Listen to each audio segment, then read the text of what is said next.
Amar Zoni perdana jemput anak di sekolah usai bebas. Kabar bahagia datang dari pesinetron, Amar Zoni. Setelah 7 bulan mendekam di balik jeruji besi, kini Amar Zoni sudah resmi menghirup udara bebas. Diwartakan sebelumnya, Amar Zoni telah ditahan dan direhabilitasi akibat kasus penyalahgunaan narkotika berjenis sabu. Kemarin, Senin, tanggal 9 Oktober, Amar Zoni akhirnya bebas dari tahanan.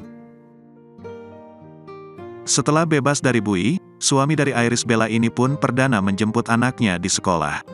Momen tersebut dibagikan oleh adik Amar Zoni, Aditya Zoni dalam Instastory @real_aditya1, Senin, tanggal 9 Oktober tahun 2023. Aditya Zoni mengatakan bahwa dirinya merasa senang pada akhirnya kakak kesayangannya bisa kembali ke pelukan keluarganya. Instagram @real_aditya1. It's good to be back. Senang bisa kembali, tulis Aditya Zoni.